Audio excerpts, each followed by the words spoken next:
God, help me with the diabetes. Here comes the sugary drink and I'm drinking freaking Coke. My action is not aligned. Do you think the universe, God, Father is going to say, yeah, I'm going to heal you? No, because our actions are going against. The intention is nowhere near, right? With the alignment of your feelings, of your thoughts, of the belief that you're the creator and you're going to create that.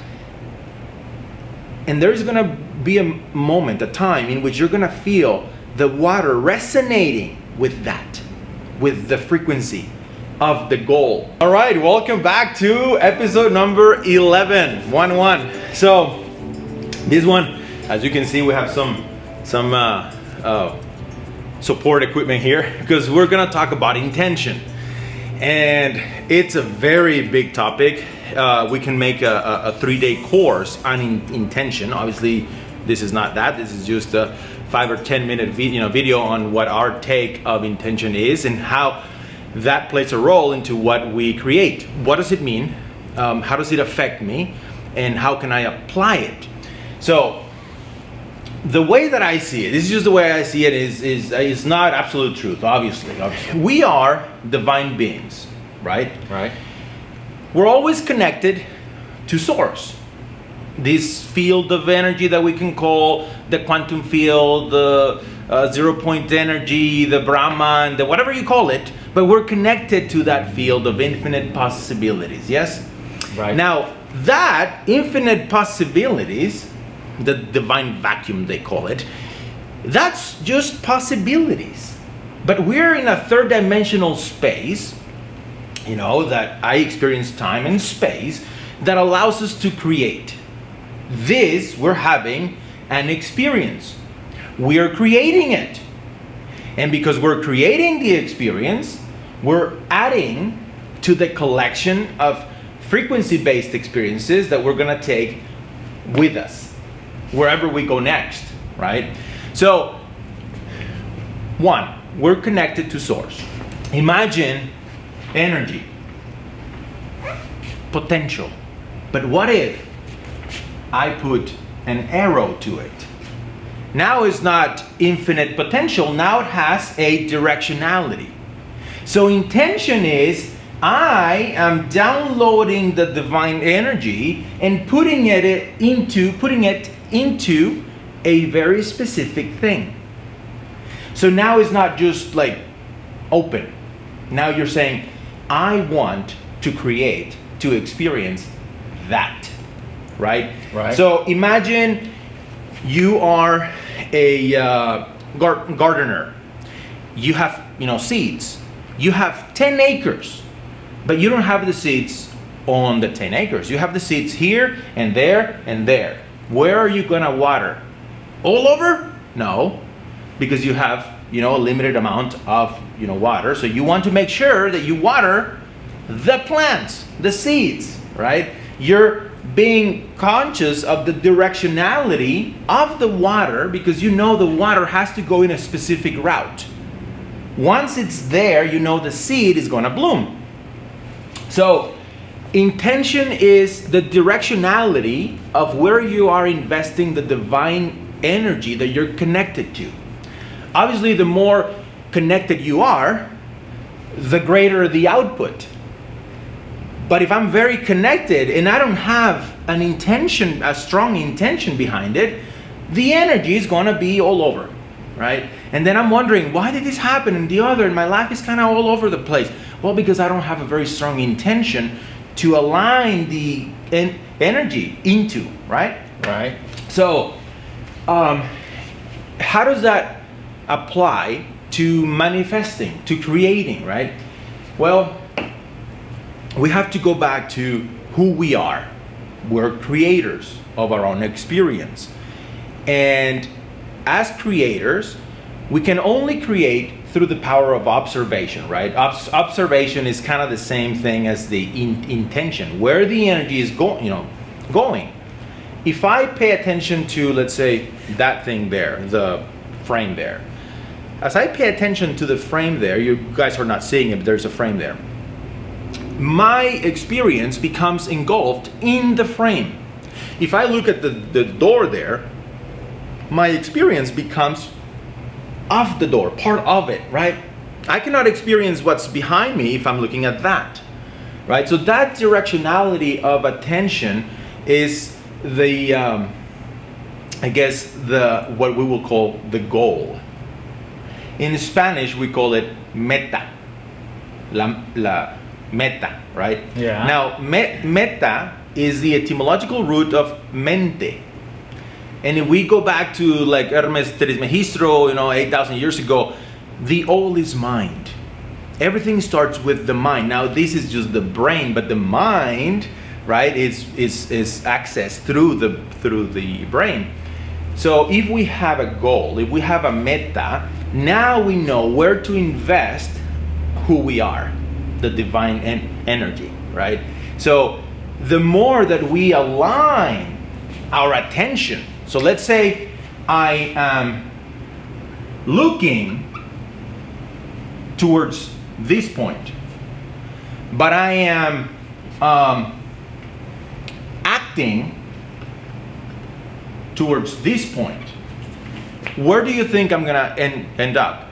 Somewhere in there. It's not gonna be easy to get here because my actions are not a reflection of the alignment that I'm looking for.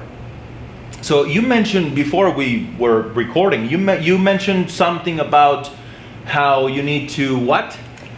Think, speak, and act. Now I'm gonna add feel. Yeah. Right? Why? Because if you think and feel, let's replace this. If I think and feel in the same direction, guess what? I'm going to act in the same direction. Now, if I feel, think, and act into one point, I become what we call coherent. And coherence means faith.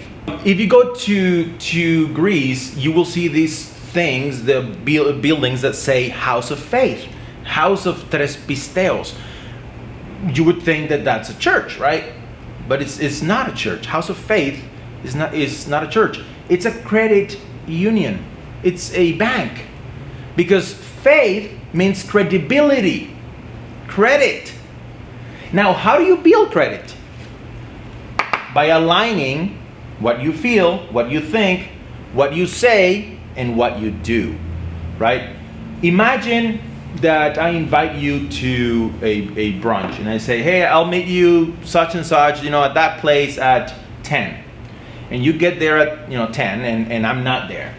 And half hour later, you call, hey, are you gonna come up or what? Like, oh, sorry, I forgot about it, blah, blah, blah. And you're like, you're not too happy because my actions and my words were not aligned, right? But I'm like, I'm so sorry.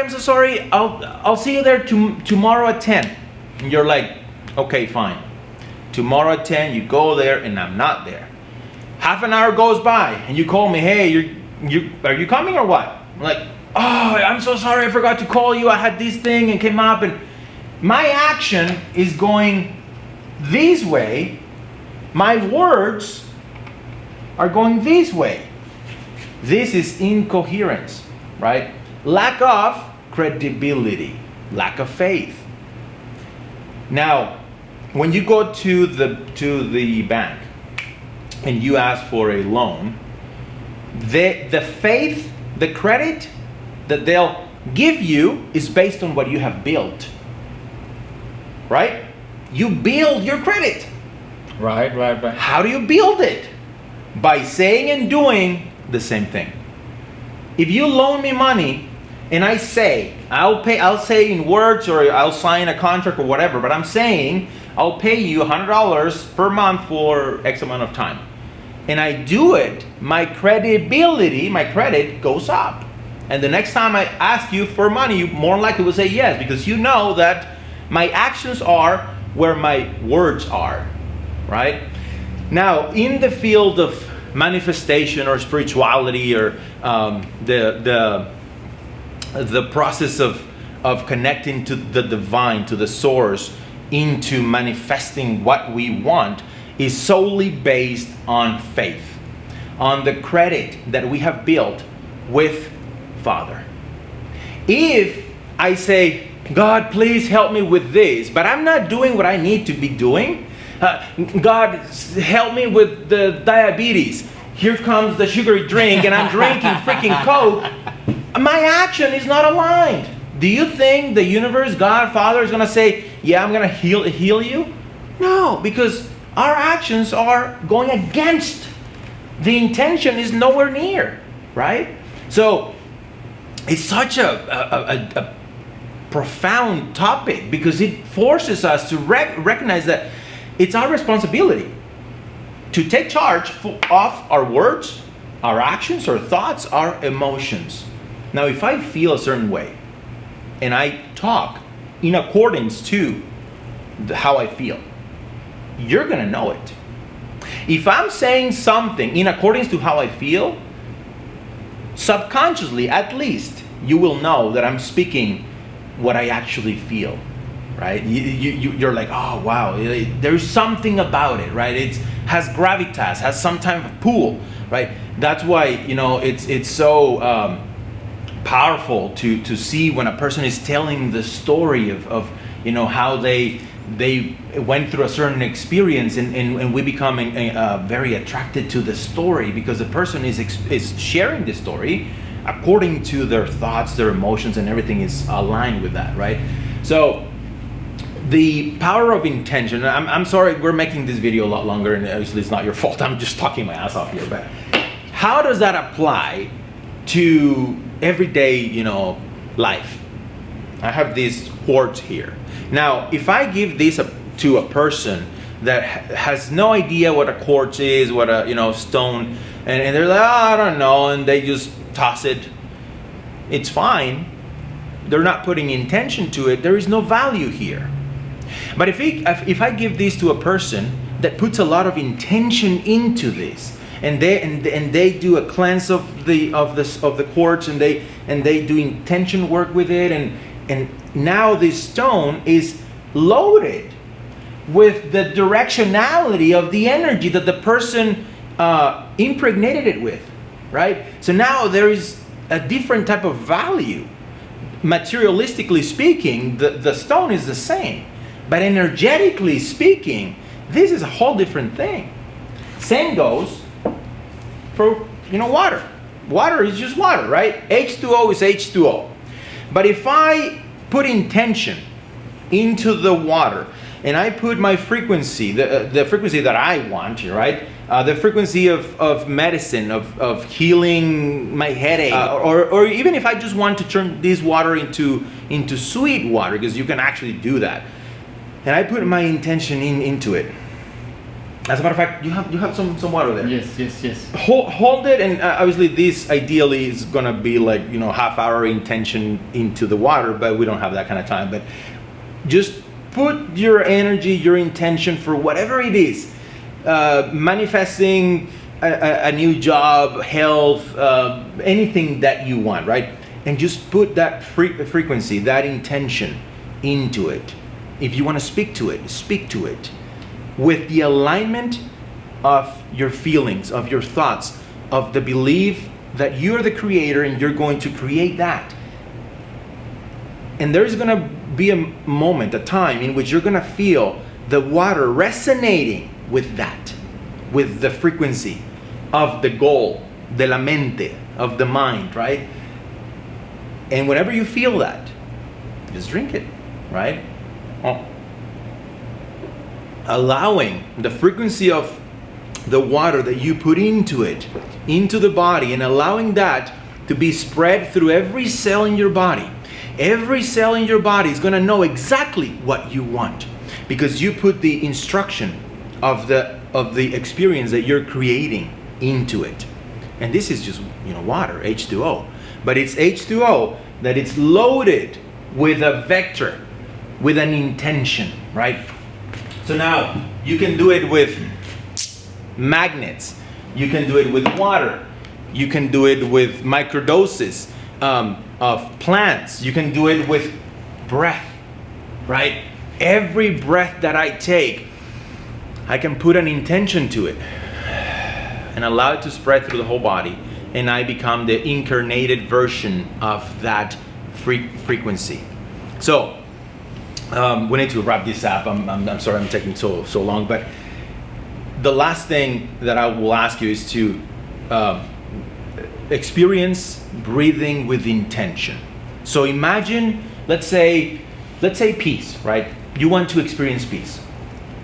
What color do you think peace will have in this time and space? Like if peace was here, what color would peace be? Yeah, personally, white. White, okay.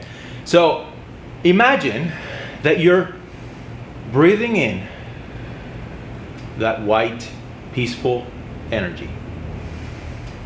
Now, as I am rinsing the body, I'm washing the body with that white energy. I'm feeling the body start to align with peace. Breathe in the white energy, that intention. I rinse the entire body off, and then I let it go. Breathe in again, rinse the body, I let it go.